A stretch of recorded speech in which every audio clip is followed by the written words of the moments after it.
Dude, we're going to Mars. Jimmy, thank you very much for being here and for taking the time to come to the studio to talk a little bit about your life as a police officer and to talk about some of these cases that you've been involved with. For everybody that's listening, my guest here today is Jimmy Manrique. He's a former police officer that worked in the crime unit in the Brownsville Police Department for 25 years. 25 years. So thank you, Jimmy, for being here. I want to talk a little bit about your life. Well, when I was 20, I was probably headed down the wrong path.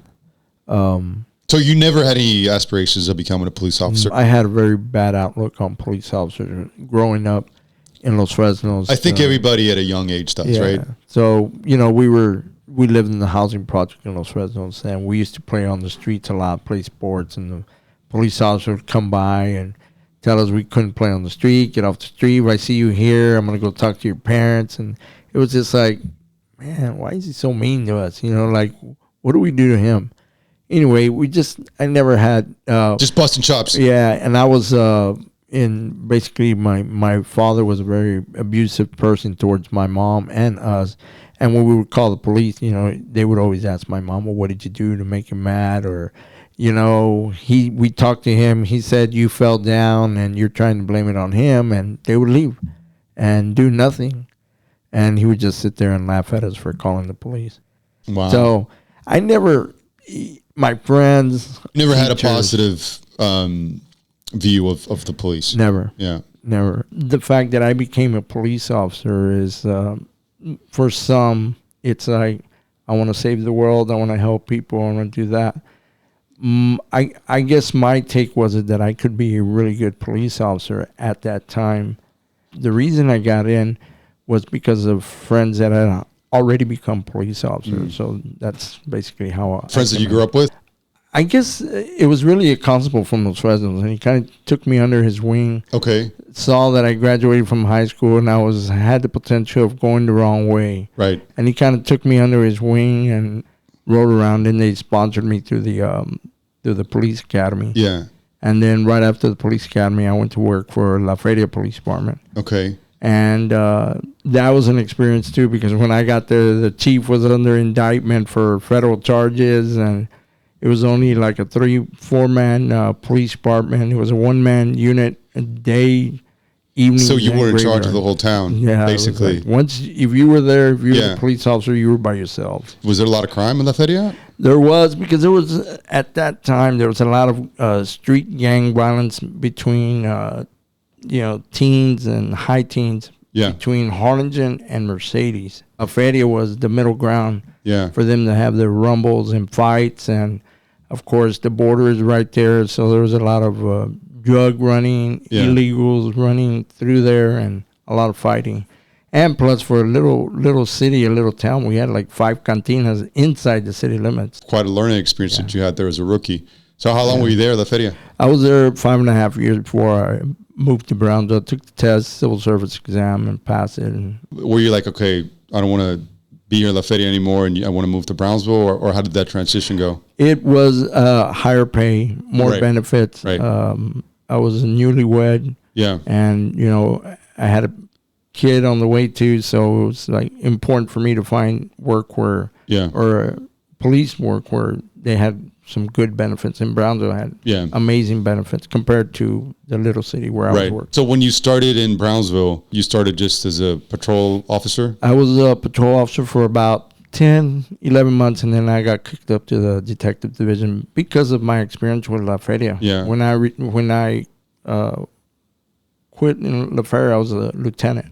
Okay. So there was a very good attitude there about training their police officers. So when you switch cities, you don't come in as a lieutenant. No. You got to start all over again. Yeah. Really? I was a rookie. So they don't respect the ranks? Not like that, no. Not in police work. Yeah. If you now it might be different. There might, because of the shortages that are going on, so there might be some lateral moves between departments and say, okay, we'll start you off as a sergeant if You have experience. whatever criteria they might have matches them. So right now there's a lot of shortages. Oh yeah, everywhere. Staff shortages and police officers. In Brownsville, there should be anywhere from 15 to 20 officers per shift patrolling, but I'm sure there's a lot less because of their shortages. There might be 15 to 20 officers on for what's the population in Brownsville now? Almost 200,000. Yeah, almost 200,000. My whole 25 years in La Feria, I mean, in Brownsville, we were never fully staffed. Yeah. Never. Yeah. Especially, when the border shut down and Customs and Border Patrol started hiring like crazy. We lost so many officers. Yeah. Well, and especially with just the bad press that, the police department has been getting everywhere. People that are defund the police and bad things that are being shown in the media, a lot of people are getting discouraged to become officers. So, okay, you were a patrol officer for 11 months, is that what you said? And then you got kicked up to being a detective. Right. So how long were you in that department as a detective? 24 years. 24 years. Are there different ranks as like you start as a rookie detective? There's different Different divisions. Different divisions. So you cut it in half between persons crimes and property crimes. Okay. So property crimes can be theft and fraud, burglary, and I guess the forgeries and credit card crimes and things like that. Right. And then the persons, of course, you have they expand into more divisions because there's a lot more of that to actually investigate. So you have your family violence unit, you have your sex crimes unit, and then within your sex crimes unit, you have your child and your adult victims. Then you have your homicides, you have your regular assaults, your aggravated assaults, and you have your robberies, which is basically a theft with an injury to a person. So for each of those specific crimes, there's detectives assigned to those specific crimes. Right. And what area were you in? I started off with the sex crimes unit. When I went in, Brownsville did not have a sex crimes unit specific to investigating only sex crimes. And they had a female investigator, very, very, very good investigator. Janie Tejada was the one that would handle all those types of cases. Well, I went in to help her out with it. And we basically became a team in investigating sex crimes. And because I had an extensive amount of training while I was in La Feria, because in La Feria, you had to do everything. I was the only true investigator that was there I had help. I was in charge of a lot of the cases. Yeah. So you had a lot of experience in all the different areas because you were short-staffed. Right. Yeah. So let's talk about some of these crimes because the show is going to be, each episode we're going to be talking about one specific crime. Right. And what the crime was and details as much as you can. I know you can't go into a lot of specifics, but how those crimes were committed and how you guys were able to solve them. Because go ahead. What I understand is that all the cases that you were involved in were solved. Yes. Tell us a little bit about your team if you can. We had an amazing team from the time that I started to the time that I ended. There was investigators there that had probably over 100 years together of experience in solving homicides, and it was a transition of the old guard, the old technology versus the internet. We didn't have, back in 87 to 92 or 93. Prior to 92, 93, there was no internet. It's very hard to commit crimes now because of technology. There's cameras everywhere. DNA testing. Most people are going to get caught. Right. You have to be kind of a master criminal not to get caught. Yeah, because there's cameras everywhere. And a lot of people, through the years, people have said, man, we have a lot of crime now. And it's like, well, you don't really have a lot of more crime. It's just that you see it more. Yeah. The news reporting is very focused on police crime. Yeah. There was that, you saw that transition where, man, they used to like, well, we don't really want to report on police crime. We don't want to re-victimize people. Now, news agencies or news media, they don't really care about re-victimizing the victim. They'll report everything. Especially on social media because they're clicks. Yes. So a lot of people that are not even like news entities, but just regular people, individuals who are on their phone or just taking videos. It just fights and all kinds of stuff being put on the internet. So what I'm really excited about is that we're going to be able to talk about some of these major crimes that I was involved in, or I was very close contact with those cases. Yeah. As a detective in sex crimes, a detective in crime scene investigations, and then major crimes, and then as a CID supervisor myself, you know, I was involved in those cases in one way or another. I may not have been a primary investigator, but the primary investigators were reporting to me or to my fellow supervisors. So we have direct knowledge of those cases, and any questions that can come up about those questions that people may be curious about, we will be able to give you firsthand answers about information. The first season, we're going to maybe do 6 or 7 episodes. And like I said, again, each episode is going to be about one specific crime. So why don't we start off with the craziest, most horrific crime that you worked on? Right. And then we can go. When I get asked that question, what was the worst crime that you've ever worked with or saw? Of course, that would be the Angela Rubio and Angela Camacho and Alan Rubio. The kids? Case, where they decapitated their 3 children. That's insane. So that is without a doubt the worst crime ever. Were you at the scene and did you? Jesus. Yeah. In that case, started off, we had just finished up a case that happened early morning in Southmost area. Mm-hmm. So we pretty much solved that one all day, and we were just gathering up at the station to start writing reports. So everybody was under order. Nobody leaves until you turn in your supplement reports, and we're basically just all in the CID bay, sitting around a big table. Just everybody was sharing notes and getting ready to go, and then you hear the radio call that there's a decapitated baby. You heard it on the radio, and was a police officer, or was it a operator, or how does it work? You guys are all sitting there at the station, and then you hear. Yeah, because everybody has their radios on the desk, and so the officer on the first on scene was Efrain Cervantes was the officer that responded to that call. He got waved down by John Rubio's brother, who was running down the street.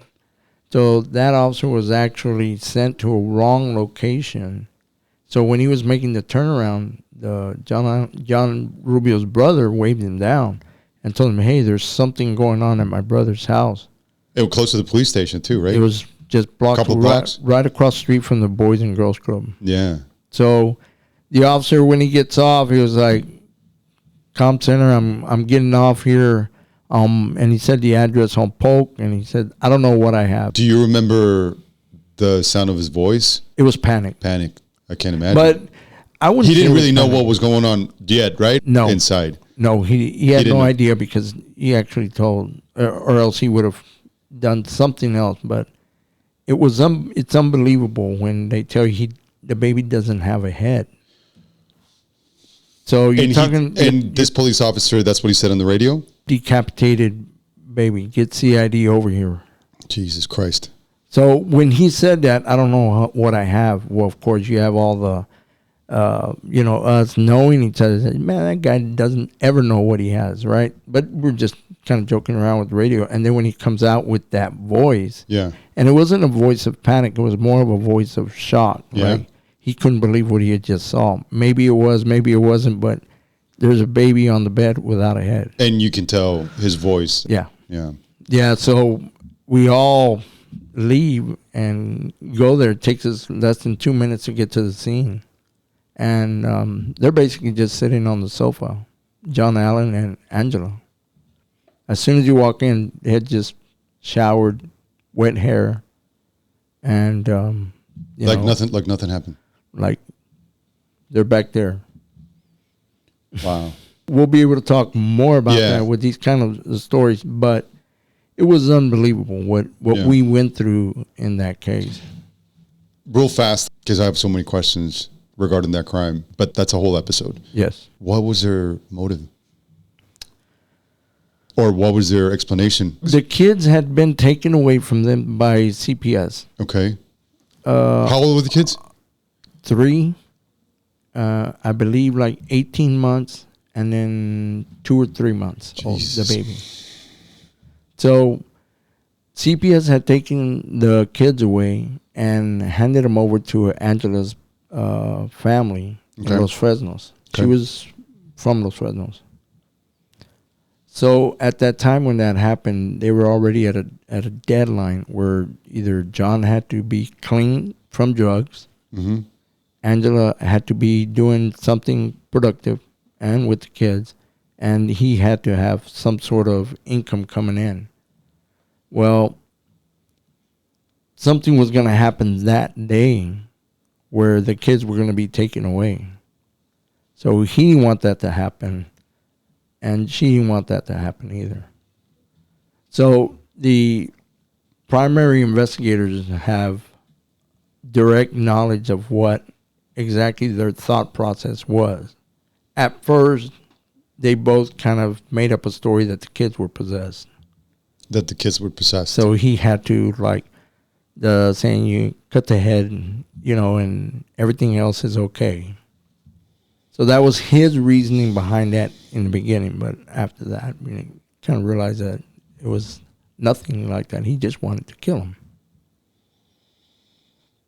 And so put them in the plastic bags so they could leave, even though they had no resources to leave. Like jump on a bus with no money or travel without money or anything like that.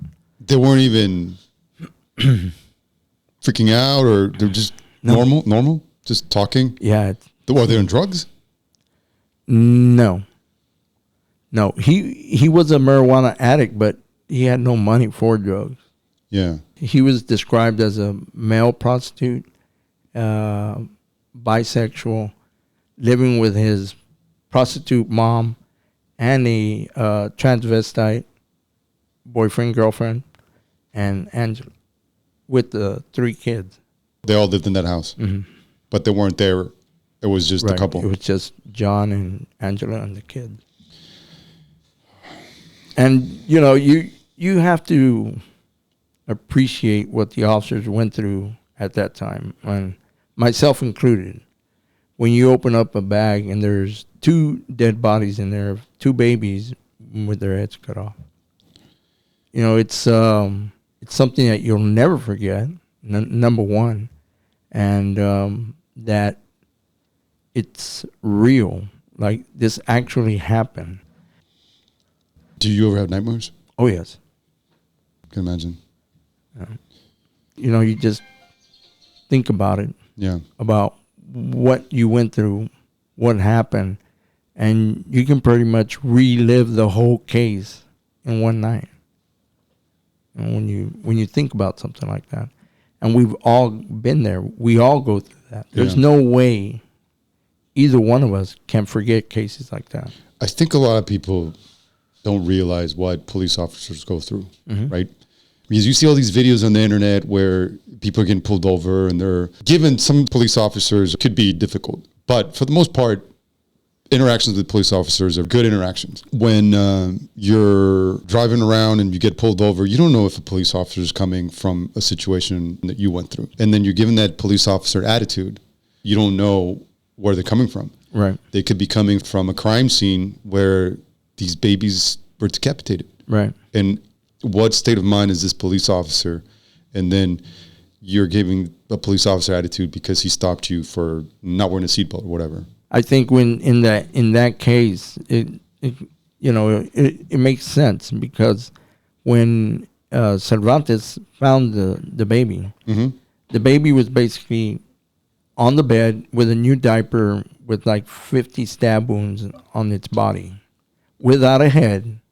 So on top of decapitating them, they stabbed them multiple times. Yeah, all 3 of them were stabbed multiple times. So the baby in was different than the other 2. The other 2 were supposed to be killed together, while the baby was killed last. So it's 3 babies. Yeah.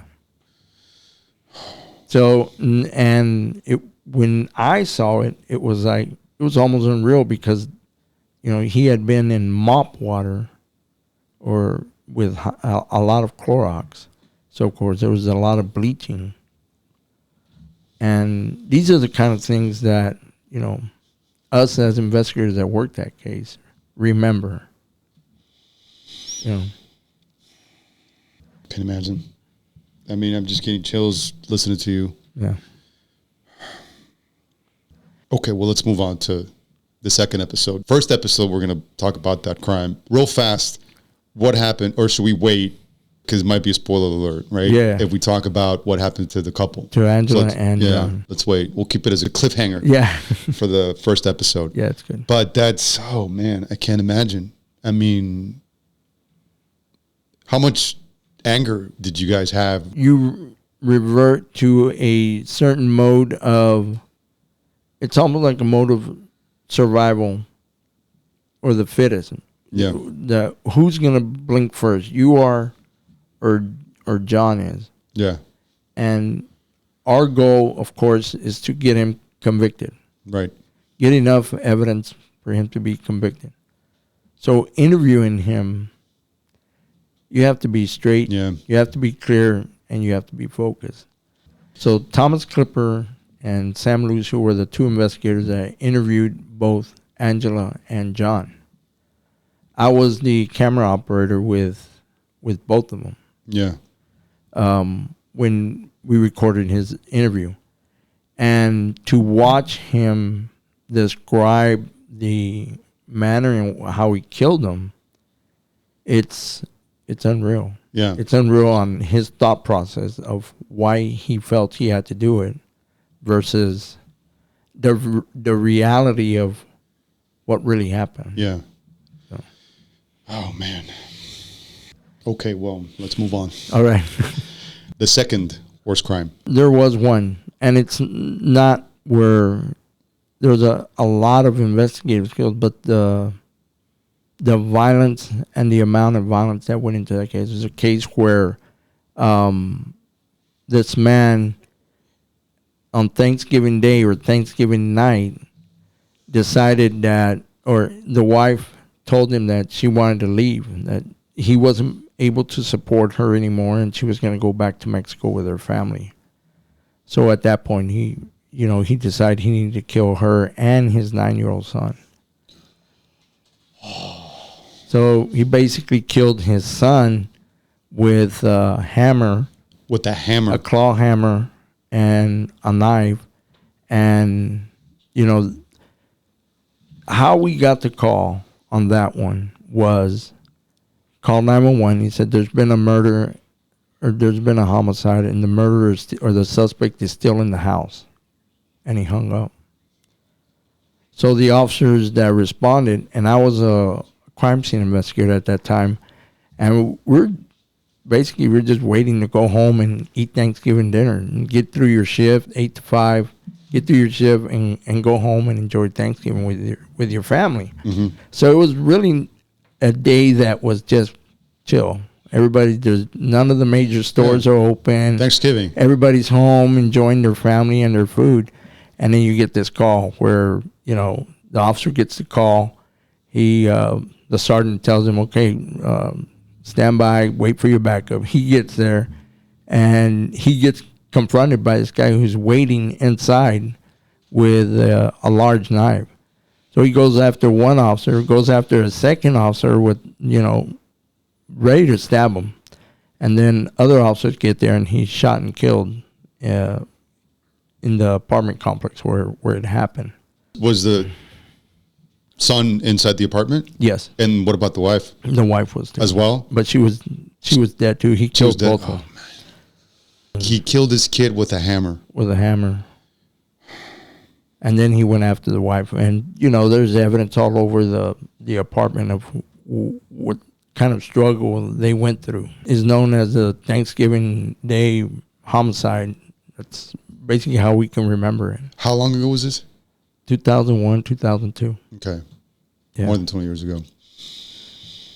And let me, on this one, the the man that murdered them, the husband, the father, was a very tall, white male, wore like olive green shirts, camo shorts, cargo shorts, and those Velcro strap sandals. Okay. So, of course, we get the background on him. He was a city bus driver. He's just, minimum wage type of earner. We kind of start finding out what his motive was. He just didn't want her to leave. She had already made some phone calls that she was going to go back to Mexico. That's so amazing to me, like when stuff like that happens, right? If, hey, she wants to leave, that's it. hey man, move on. Yeah, her expectations of what life was going to be with him just didn't pan out. Yeah. She wanted to leave. So here we are, several days later. Me and Detective John Hernandez did the crime scene on that, and it was horrible. It was bad. We had to basically reconstruct the crime scene of how it all went down. Several days later, I'm in the CID Bay, gonna go pick up some reports from the printer. I'm walking back, and I see him there at Detective Clipper's desk. You see who? The man that was shot and killed by the police. I see him sitting on the detective's desk. What do you mean you saw him? Well, I go to the lieutenant. I said, "Hey, I gotta go." What? I gotta go. I gotta go home. I'm losing it. You're seeing things, I'm and you saw the dude. This is sitting there. PTSD or whatever you want to call it, but I gotta go home. Yeah. What happened? I just saw the man who did this crime. He's just sitting at Clipper's desk. I'm losing it, and he goes, "Relax, his twin brother." And What? Identical twin brother. Was he there for questioning, or he No, he committed was crime? there, as a next of kin.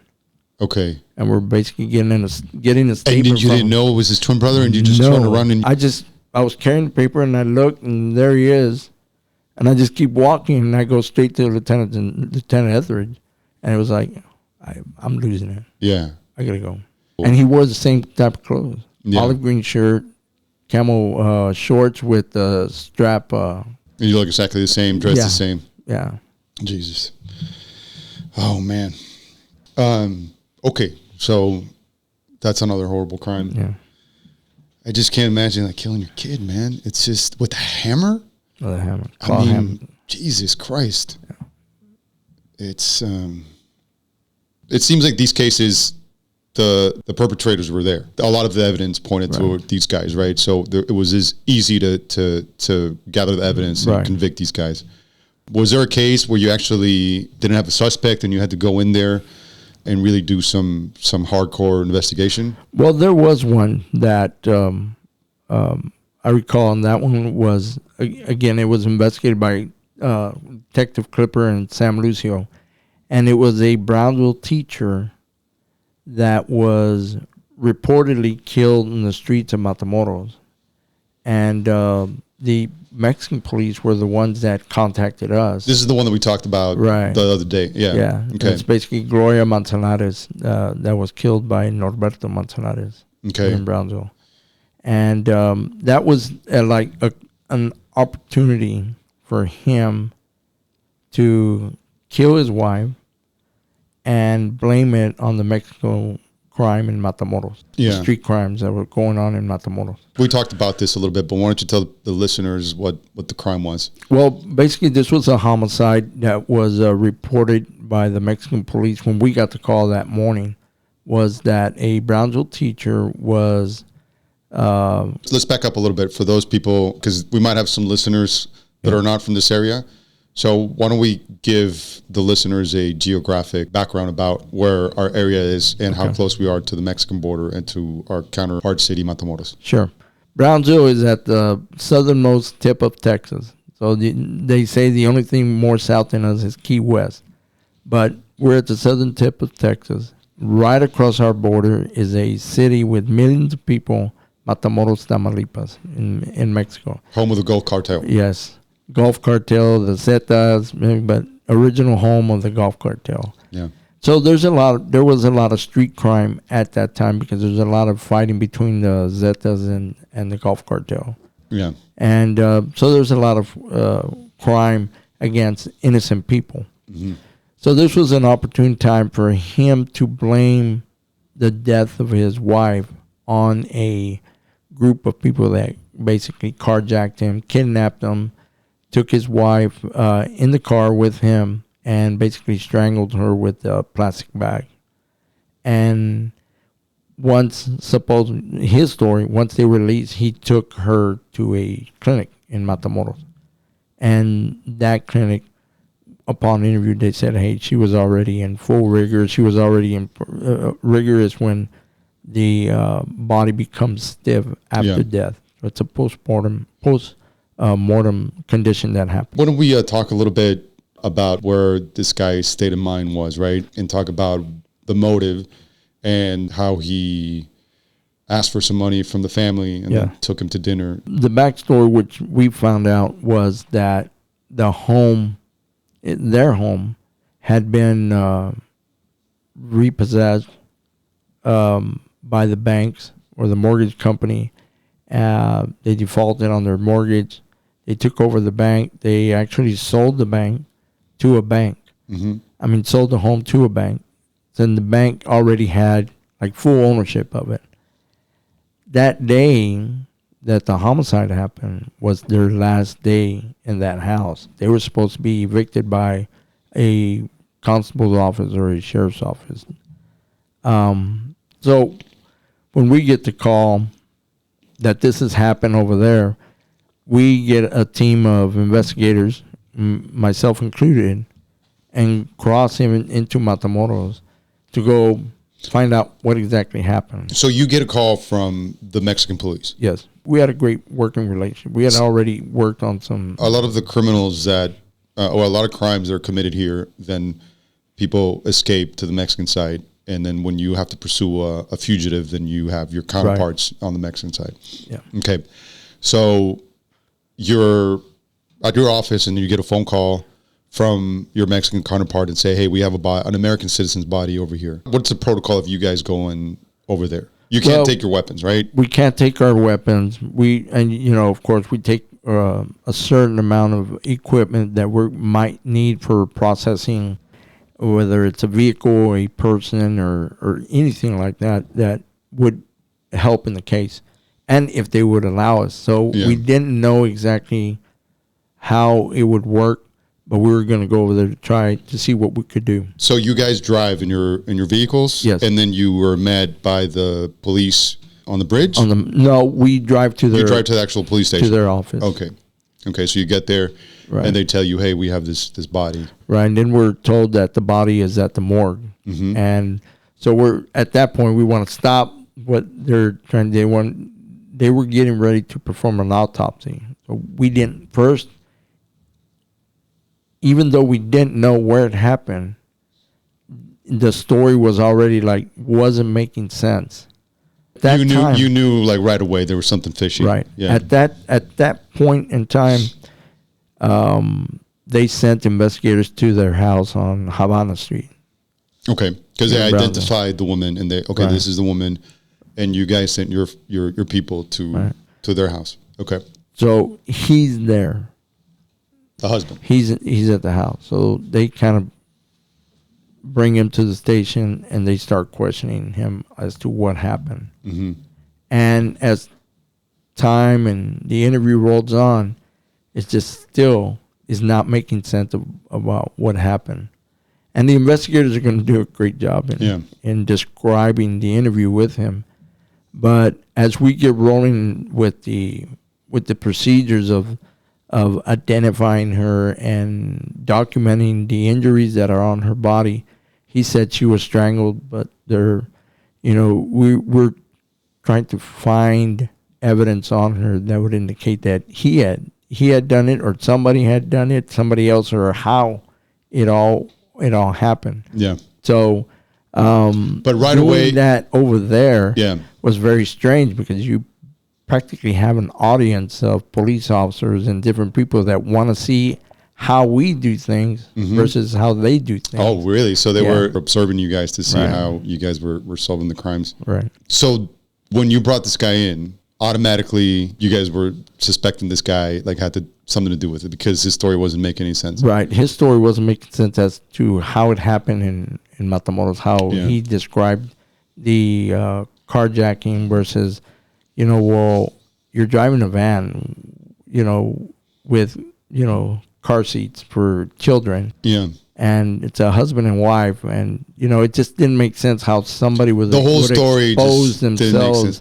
in that manner. And I'm sure you guys have perfected the interrogation and you already have identified different patterns of liars and lies and all that stuff in this guy, because it's so crazy how people lie. And even when they get caught with the lie, they still, like that trial with Johnny Depp and that actress Amber Heard, right? Yeah. When they were asking her, did you donate the money? Because she said that she donated the money. She said, well, I pledged. Yeah. I pledged. Yeah, but you said you donated and you haven't donated. It's like, well, it's the same thing. No, it's not. But you're caught in a lie, and then you keep. I don't know if they think that they're being right or they just don't want to admit it. I don't know what that pattern is. Because if somebody asked me something that I did, the first lie I would get caught. I'd be like, I did it. It was me. And as a supervisor, or at that time, it was like I was very, very eager to learn what was his reaction when you told him that he was under arrest for murdering his wife. Yeah, and he's still, like you mentioned. And it was like, what did he say? Yeah, I mean, what did he say when you told him you're going to be under arrest for the murder of your wife? Yeah, I said, you'll never guess what he said. He said, he put his hand over his face, Sarge, and he said, there's hair in the shower. And I was like, what? Her hair in the shower. Her hair. And what does that in prove? The shower. I have no idea. I don't know why he felt like that was going to be okay. That was going to exonerate him from the crime. You can go now. Oh, hey. Yeah. Gee, I didn't do it, man. There's hair. Sorry. Her hair's in the shower. Sorry. Yeah. And to this day, that response just doesn't make It doesn't make any sense. Like, okay, cool. Yeah. He's probably sitting in jail thinking, why did I say that? Yeah. He had a really big lie that he was trying to hide. That was the fact that he had lost the house, and he had already had marital strife before that for getting their van repossessed. He borrowed money from the family. Yeah. Thousands of dollars to help him financially. And the night before the murder, he takes the whole family out to dinner and pays for it. And then the next day, she's gone. She's dead. And, that was a very difficult time for us in trying to convince the family. Yeah, because the family didn't want to believe that it. he did it, because they were blaming it on the Mexicans. Yeah, I can see how that family not believing it, because this is somebody that married my daughter that we trusted, and then it was like the investigators had to basically present the case to them of why we thought he did it or believed he did it, and we had the evidence to show that he did it, and it was what convinced them were his lies. Yeah, when they talked to him. Yeah. Once they found out that the house had been, lost. First of all, your daughter's murdered, right? Right. That's heartbreaking. Right. And then the second part is that this person that you thought loved your daughter did it. Right. I mean, they were a successful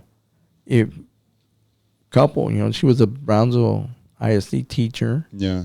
I mean, that's, proud for her parents that, they were from, they weren't a rich family, but they were well off. They were good. They were awesome, amazing people. Yeah. Especially her dad. He was very friendly with a few police officers. He would have coffee with them on a daily basis. So during the investigation? No, even before. Okay. Yeah, he would hang out at Pancake House. Oh, okay, so you guys knew him before. Yeah. And did they have kids? They had 2 boys. I mean, yeah. How do you live with that? Yeah. They ended up with her family. Yeah. That's, I mean, imagine being those two boys. Yeah.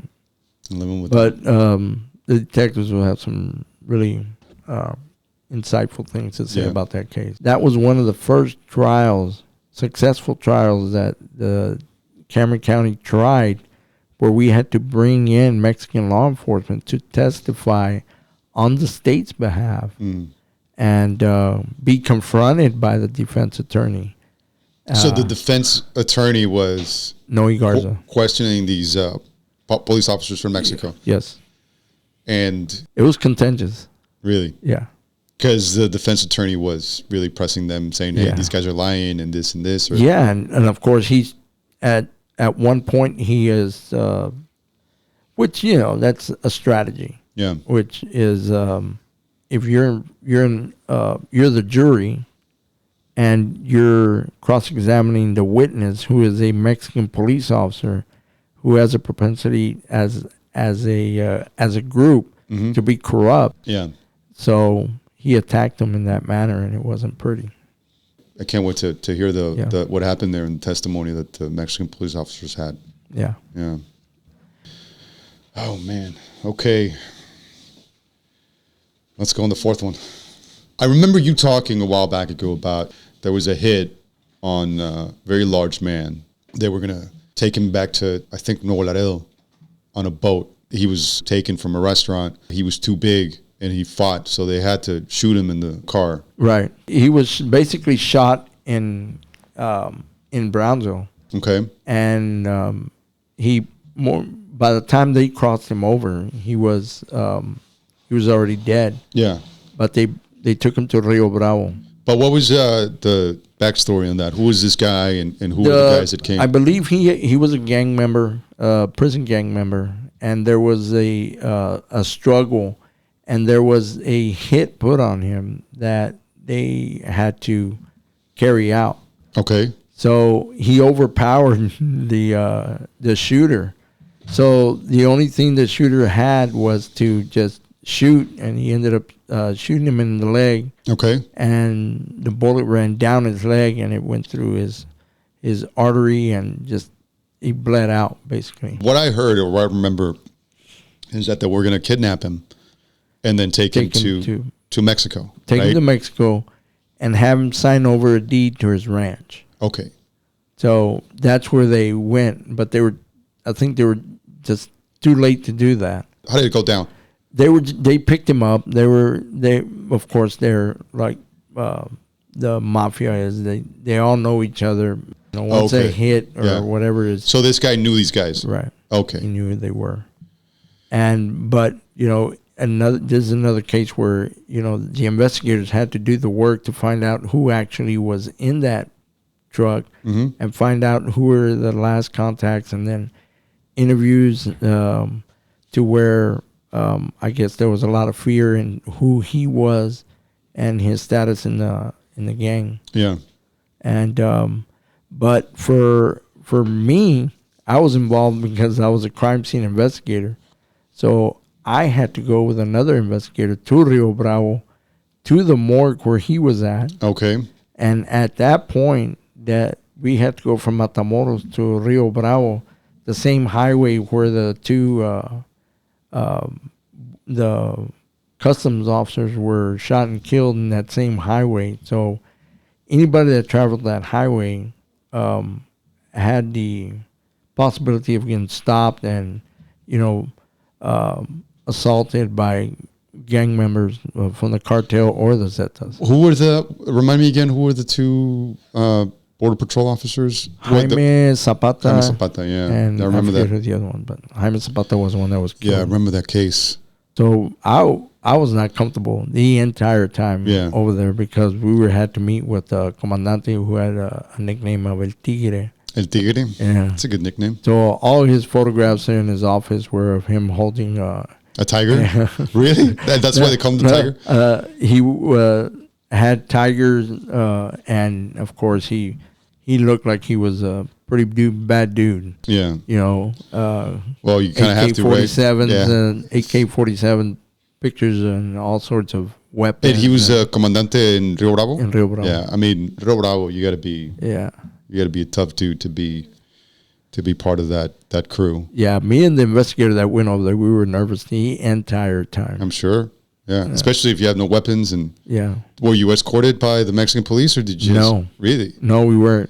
So, what's the protocol? You guys going over there? Do you have to tell the embassy, or basically it's through telephone communication? But when you get there, you have to go to their office and basically ask for permission. Right. So, and just like when we did with the Montanara case. Yeah. We go and pay respects to the comandante. That's his area. This is your place, this is your house. So, this is what we want to do. Because they'll ask you, what do you want? Right.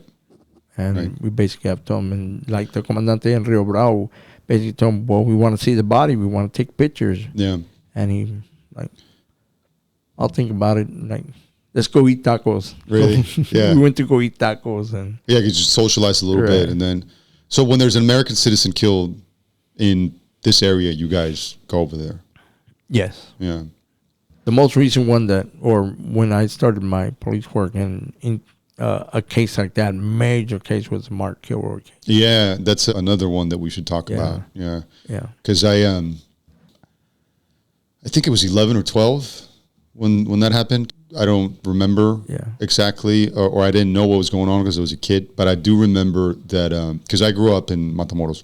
I was 21. Yeah, and you were already in the force. Yeah. Like you were a rookie. Yeah. Yeah. Yeah, I was like 10 or 11.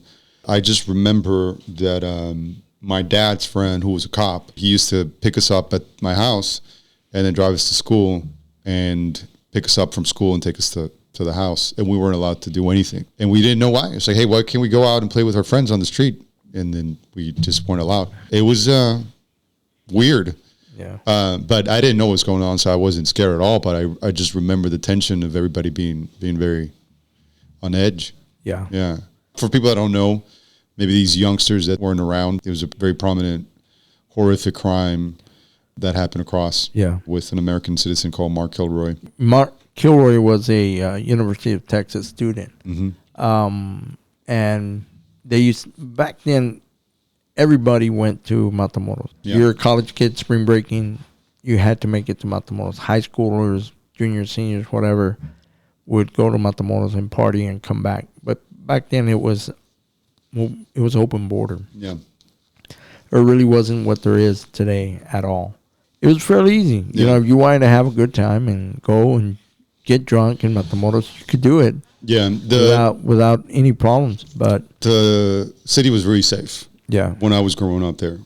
There was no other criminal groups. No. Right? So there was one group that pretty much had control of the city, and they were very respectful with the common folk. They didn't really, there was no kidnappings. On the other hand, they were very protective of its citizens. If there was some sort of problem, or if some criminal messed with somebody that wasn't in that world, they were summoned to a certain restaurant. Right. And they were either dealt with. Yeah. So it was really safe, because I remember when I was growing up, and we were out on 14, 15-year-olds in bars and discos. I mean, I felt safe. Yeah.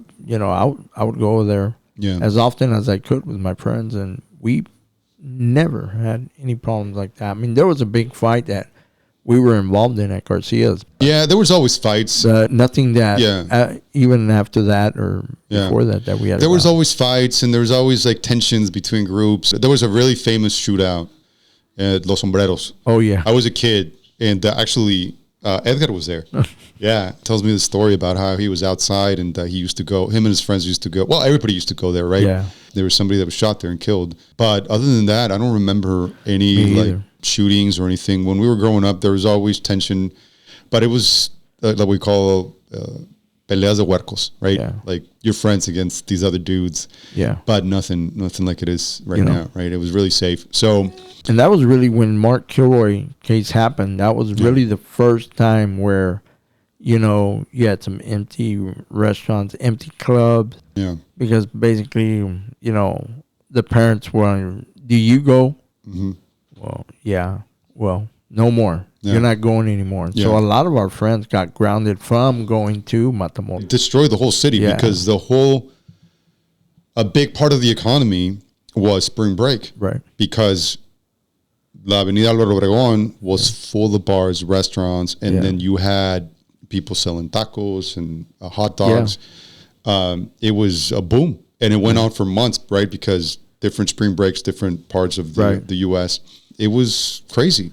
Yeah. And it was fun. And it was fun. Yeah. It was a lot of fun, and it was very safe. Right. But then we had this satanic cult that appeared out of nowhere, and then this happened, and then the whole city just kind of shut down, and it became this urban legend for spring breakers. Don't go to this town anymore. Because and, once, it was discovered that it wasn't just Mark Kilroy. It was like several people. Yeah. I know a lot about that case. Obviously, you probably know more than I do because you were trying to solve the I crime. wasn't directly involved in that. We knew about it. We were all the police departments in the valley were looking out for the information that was coming out of it. Yeah. But the main individual on our side that was working on that case was George Gaviton, investigator for the sheriff's office. Yeah. And he's pretty much famous for that case. Yeah. I've seen a couple of interviews that he did and some documentaries, and also Dr. Zabaleta. Yes. Because he's an anthropologist, but he's also really interested in, Palo Mayombe and all that stuff. Yeah. I've read a couple books that talk in detail about what went on, and it's pretty crazy. Pretty crazy. Yeah, it was. Yeah. Briefly, let's talk about what happened, and then we can move on. So, Mark Kilroy, the spring breaker from Dallas, came to the island with his friends for spring break, and they decided to go to Matamoros. For people that don't know, Brownsville and Matamoros are just sister cities. Sister cities, just divided by a bridge, and you can park your car at the local university in Brownsville. Right. That's what a lot of spring breakers used to do, and then they just walked across, and as soon as you cross the bridge, it was just full of bars and discos and restaurants, and they closed down the street, and it was wild. It was like a Mardi Gras type of deal, right? And it's just full of spring breakers, and the drinking age was 18. And everything was really cheap. Officially. Yeah, officially. 18. So, yeah. They didn't even card you back then. So, even if you're 16, 17. If you were cool with them, they were cool with you. Yeah. So, he gets kidnapped, and nobody knew what happened to him. His friends were with him, but he stopped before walking over to go to the bathroom. Right. Then nobody saw him for months. Right. And then the FBI and like the American authorities got involved. And then just by luck, the Mexican authorities followed. There was two individuals who didn't stop at the checkpoint. Right. At the El 22, the 22. That's no longer there. These guys didn't stop. These police officers that were there followed these two guys and ended up in this ranch called Rancho Santa Elena. Right. And that's where they discovered a bunch of bodies. And then that's where they discovered Mark Kilroy. And it was just a horrific crime. Right. I love hearing that story when George tells it directly to some people that really don't know about it. Yeah. But his insightfulness into the case and how it all went down and everything is pretty cool to listen to. It's a shame that happened because Matamoros doesn't have the greatest reputation. Right. In Mexico, if you say you're from Matamoros, you're like... Yeah. Border towns when you go south of Mexico. It's not the glamorous Mexican city there is. No. And I guess they look at you with like a certain fear, right? Right. Because you're from that city, they think that you might be connected or whatever. Right. But that story, I mean, just forever is going to be connected to our city. Yeah. And it's just, it's such a shame. Right. Yeah. It is. For people that are listening, the show is going to be, we're going to bring in, so I'm going to be the audience, right? Because I don't know a whole lot of any of these crimes. Right. So I'm going to be asking a lot of questions. You're going to bring a guest in each episode, right? And you guys are going to talk. So I'm just going to be over here listening, and then occasionally I'll ask a question. It's going to be a great format. I think so. Because these guys are like, man, they are really good. They have so much experience and so much storytelling abilities, when it comes to talking about these cases. Yeah. Well, I think the format that we're working on, because originally we just wanted you to interview your guest, right? But I think because you guys know a lot of the details of we might miss something, Yeah. right? Well, we might miss something. Right, And then right. one of the, hey, remember how we got the evidence on that one? Or remember this, remember that. Yeah. We each have vaults in our memory that we can open up. We can't open them all up, but collectively we can open up a lot of them. Right. But I think the format that E and I came up with. Yeah. And we'll try it. Maybe like after the second episode, you guys don't need me, depending on how it goes. But we said, okay, well, maybe one of us should be here just to be the audience and to ask all these questions that the audience might ask, right? That are going to be, maybe they're going to be dumb questions, or maybe they're, because I want to know, like, okay, what was this guy, like, for example, the dude that killed his wife. Right. I want to know, why did this guy do this? And like, what was his thought process? And like, how can this happen? And what type of person does this? And you know what I mean? Okay, so let's talk about the 5th episode, and then we'll stop there. And then maybe later on, we'll talk about 2 more crimes. The 5th episode, or the 5th one that I would mention, is kind of difficult because there's so many that we went through as a team. So we have like multiple seasons that we can talk about the different. Yeah. Yeah. You know, there's the case where the 5 kids were burned in a trailer while their mom and her 18-year-old boyfriend, you know, went on a burglary spree, and they got locked up in a trailer home and locked from the outside. No electricity, just candles. And the candles started a fire inside the trailer home, and all 5 kids died at the doorstep of that trailer home. Jesus, but that was an accident. That wasn't done on purpose. That was just like But dumb. she locked them in there while they went to go burglarize homes. Were they remorseful? The mom was, in a sense, you know, of course, distraught because those were her kids. Yeah. But us as investigators and, you know, attending the autopsies to those 5 kids. Man. Jesus Christ, Jimmy. So it's I was the one that. So you've seen all these crazy crimes. Yeah. And you could tell which which child was on the top, second, third, fourth, up to the baby was the last one on the bottom. And it's just science is involved in how they perished, and in that finding them in that trailer, and because it comes in just as a house fire. Yeah. Until the you had to go in there and see where the bodies were. You were the first investigator to go in there? The firefighters were the first. The firefighters, yeah. They're the ones that found it, and then we respond. Okay. And then after that, it's everything else of how they ended up like that and why they were in the trailer by themselves, and attending the autopsies to find the cause of death and everything else. So, and Sammy and Thomas Clipper also did the Ricky Hernandez case where he killed the 3 teenagers, and what we had to go through to apprehend him. Oh yeah, you were telling me about that before we started recording.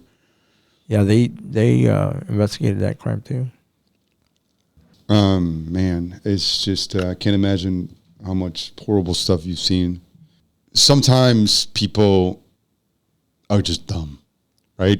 And horrible things happen because they're dumb or because they do dumb things, right? Like that.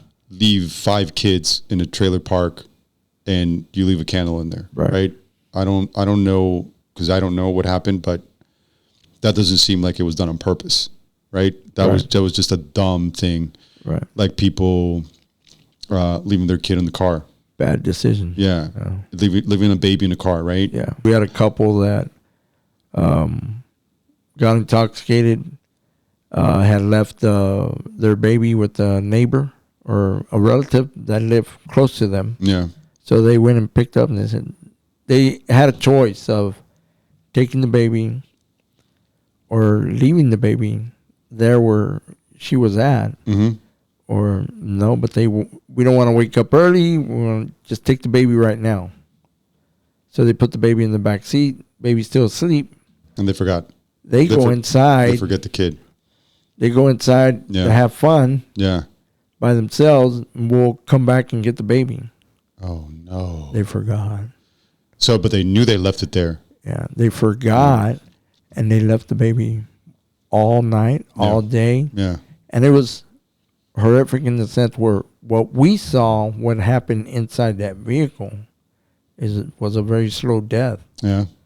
And I mean, it was it's a horrible thing to see when children are involved like that. Yeah. And that probably happens a lot. I remember reading something similar that this dad forgot that he had his kid in the back seat.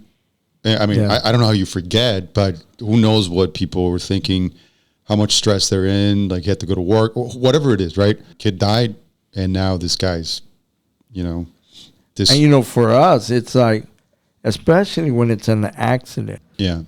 The parent is absolutely destroyed. Yeah, of course. Absolutely. Yeah. But it's they're responsible. It's still a crime. They're responsible it's a crime. For the death of their own child. Yeah. And what do you do? Yeah. What do you do? And some people are very, hey, the law's the law. The law's the law. Yeah. They messed up. They have to pay. Yeah. That's what I say. But then again, it's like, wow, he just lost his baby on an accident. It's like running over your own kid. Yeah. It's an accident. It's an accident. Yeah. But it's like that grandfather that he was in a cruise with his family, and he had his grandson, his baby, and I guess he thought there was a window or something on the rail, and there wasn't, and he dropped the kid, and obviously, the kid died, and how do you live with that? And this grandfather the whole family obviously is devastated. Oof. And you have all that remorse and pain, and then now you're being prosecuted, right? It's it must be horrible. When you have kids, man, you can't take a second. I don't have any kids, but I have nephews, and they're older now. But I remember when they were kids. If you are not 100% looking at them, they'll do their own thing. Yeah, my nephews, they live in New York, and I remember when I used to go visit my brother over there, and I took my nephew, who was, it must have been like 10 or 11, and we went over to, I think it was a department store, and he was with me, and I told him like, hey, Diego, always by my side. I grabbed his hand, but he was a very active kid, and he just very curious kid. I turned around, and then when I turned back, he wasn't there, and I was like, I mean. First of all, he's not my kid. So if I lose this kid, you're in trouble. Yeah. Well, I mean, could you imagine? That would break everybody's heart, and you're the idiot that lost the kid, right? Yeah. Luckily, he was around, but just that feeling, I was like, okay, I can't. I have to be 100% on these kids, and I guess if I had kids, I would always be. But you never know, right? It's just like one moment that. It's just your kid just leaves, or somebody grabs him, snatches him. It's just anything can happen. But to be that irresponsible where you're drinking and go party and leave your kid in there, I mean, that's They paid the price. You paid dearly, and not just you, but your whole family. Yeah, it was very tragic in that case. Okay, Jimmy. Well, hey, we're looking forward to talking to you more about these cases and bringing your guests. Who's going to be the first guest? I believe it'll be either Thomas Clipper or Sam Lucio. Okay, or both. It might be both. Okay, they're a team. So okay, preferably one person. Okay. Yeah, because if it's 4, then it just becomes too many cameras and 2 microphones. Yeah. So let's do one person. We look forward to hearing the cases in detail and to talking to your guests. All right. Okay. All right. Thank you very much. Thank you.